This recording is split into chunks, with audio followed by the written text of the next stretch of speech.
Good, happy Monday morning, September 14, 2020. I'm Riley King, and welcome to the Riley King Newscast, right here on the Riley King Network. We have a lot of news to get to this Monday morning, so let's begin. First up, let's begin with your COVID-19 update. Coronavirus in New Hampshire updated data and information. Let's take a look at that right now.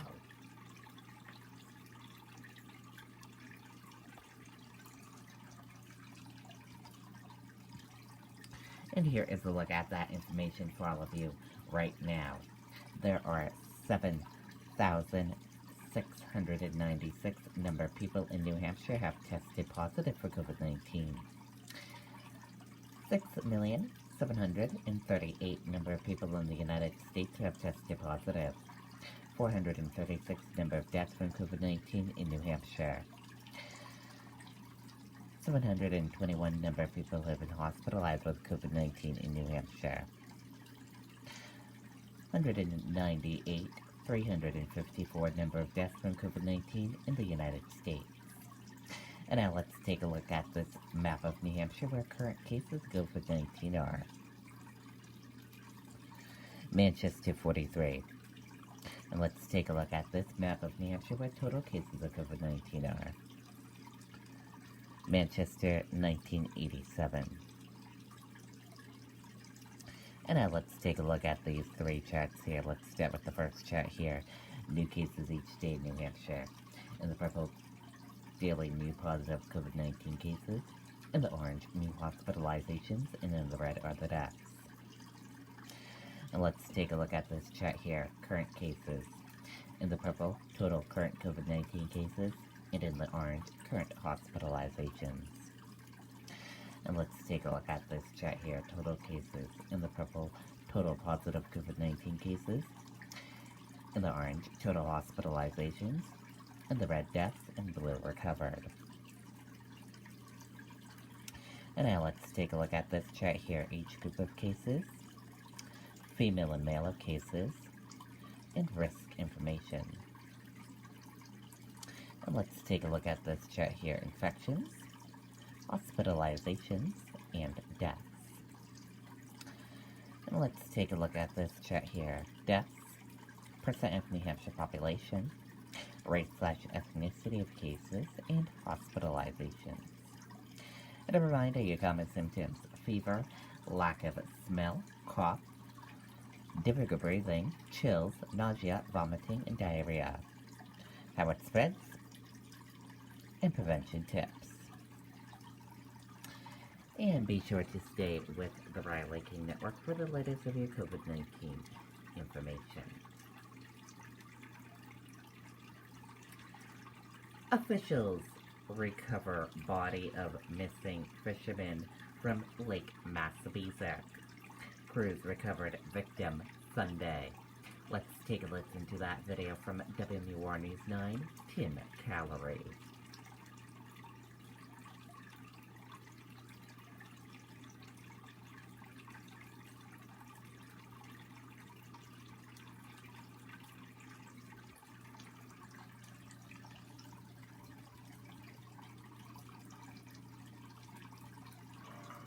In times like these, we're all spending more time with family and more time working our land. Dive teams recovered the body of Joseph Moreau this afternoon. Officials say the 83-year-old Methuen, Massachusetts resident set out on his canoe to go fishing Friday morning. His wife reported him missing when he didn't return home that evening. Crews found Moreau's car parked at a boat launch at Clare's Landing, and his canoe was found in shallow water with his fishing gear inside. Moreau's body was found in an area of the lake that was about 1,100 feet away from his canoe. Now, unfortunately, with our job, with dive missions, most of the time we do recover a deceased victim. It's not our favorite part of the job, but it definitely brings closure to the family and helps them out. We were hoping that Mr. Moreau had maybe made it to land and we could find him there and he'd still be alive, but unfortunately he didn't and went to the water. And now a cause of death is still pending. An autopsy is scheduled for tomorrow. Reporting at Lake Messabesic, I'm Tim Callery, WMUR News 9. Okay, and there you go on that video and that report.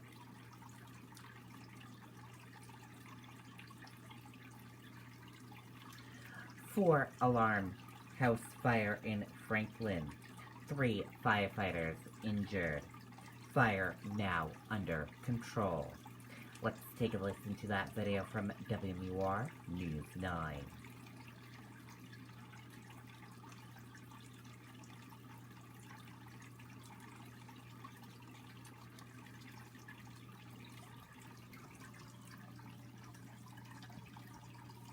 Visit ymahindra.com.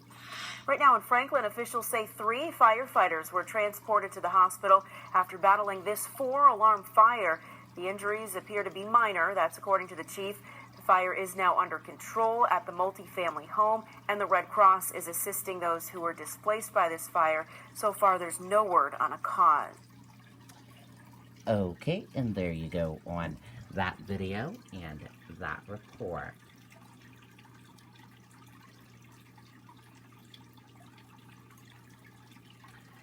Man seriously injured during rollover crash in Milton. Car engulfed in flames. Only one vehicle involved. Let's take a listen to that video from WMUR News 9.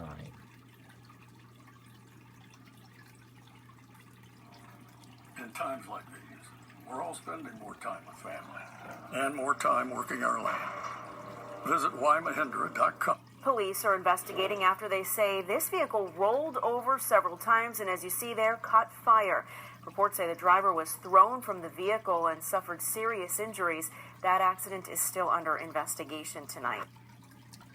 Okay, and there you go on that video and that report.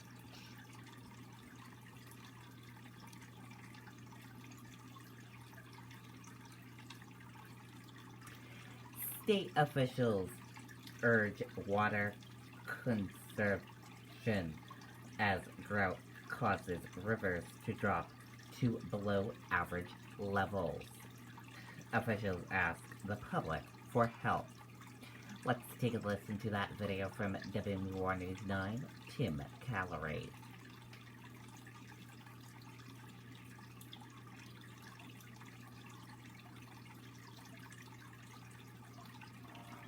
In times like these, we're all spending more time with family and more time working our land. Visit ymahindra.com to build your track. According to the latest drought report, sections of New Hampshire are in a state of severe or moderate drought. We have been below normal conditions for 90 days. And that's unusual, says Ted Deers, who runs the Watershed Bureau at the New Hampshire Department of Environmental Services. So if we look back, the 2001-2002 time period, we had some very long droughts. The 2016 into 2017 period, we had some significant droughts. But this is one for the record books, absolutely. Deers says the ongoing drought is causing our lakes and rivers to drop dangerously low. The Merrimack River currently stands at less than a third of the average flow. The worst case scenario flows that we use for planning purposes in water quality, this sort of statistic called 7Q10. In the Merrimack River, we're very close, and in rivers around the state, we're close. Deers explains a significant amount of rainfall is needed to catch up. You got to figure that right now we're below average by inches, 3, 4, 5 inches around the state. That means in order to sort of catch up, you got to have 3, 4, 5 inches to catch up on top of precipitation that we would normally be getting. State officials say there are several steps that you can take at home to conserve water, and by doing so, you could be helping the situation. Please, please, please, just stop watering outside. I mean, that's the big message. That's the bulk of our water use. Watch those leaks. Don't wash your car.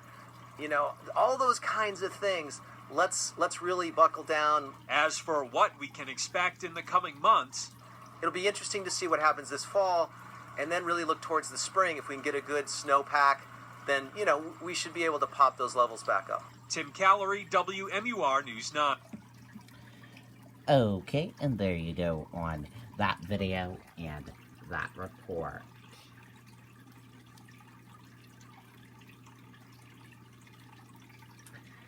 Dow features jump more than 300 points as Wall Street tries to recover after tech struggles. U.S. stock features rose early Monday morning after a sell-off in tech shares led to the market's first back-to-back weekly declines in months.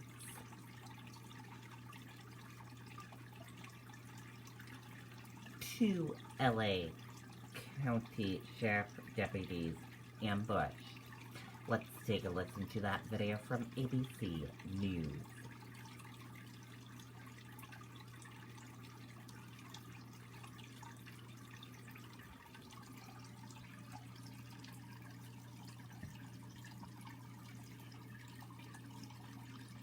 Now to the shocking ambush of two Los Angeles County Sheriff's deputies. Authorities releasing this surveillance footage showing a single suspect, you see it right there, opening fire through the window of a police SUV parked at a train station, then fleeing on foot. Tonight, news on the condition of those deputies as a $100,000 reward is being offered for the gunman. ABC's Doreen Shaw is in Los Angeles. Tonight, the urgent manhunt underway for the suspect seen in this cold-blooded shooting caught on surveillance video of two Los Angeles deputies in Compton. Stand by for a GSW, be a deputy involved at the blue line. The video showing the gunman approaching the patrol car dressed in dark clothing, firing several shots, then running away. This right next to the Compton metro station. He acted as if he was going to walk past the car, and then he made a left turn directly toward the car, raised a pistol, and fired several rounds inside of the vehicle, striking both of the sheriff's deputies. The deputies, a 31-year-old mother of a 6-year-old and a 24-year-old man sworn in only 14 months ago, alert enough to radio in their own help. Another deputy car rushing them to a nearby ICU in critical condition. The department tweeting they were fighting for their lives. The deputies undergoing emergency surgery. It pisses me off. It dismays me at the same time. Tensions running high in the city. A small number of anti-police protesters facing off with law enforcement. One deputy's weapon drawn. Authorities asking the group to leave, saying they were blocking an entrance for emergency vehicles. One protester live streaming the incident. People could be heard taunting the injured deputies and trying to incite the others. President Trump weighing in on the shooting, in one tweet saying, "Animals that must be hit hard." In another saying if the deputies die, a fast trial death penalty for the killer, only way to stop this. All right, Doreen Shaw joins us now live from the scene of the shooting. And Doreen, we have an update tonight on the condition of those deputies and news of a major reward for information leading to an arrest. Tom, officials now offering a $100,000 reward for information leading to the suspect's arrest. Meanwhile, both deputies now in critical but stable condition. Tom? All right, Doreen, thank you for that. Hi, everyone. Okay, and there you go on that video and that report. And that does it for this morning edition of the Riley King Newscast, right here on the Riley King Network. Thank you for watching, and have a great rest of your day, and see you back here later on today for another newscast. I'll have a news report coming up in a little bit. Goodbye, everyone.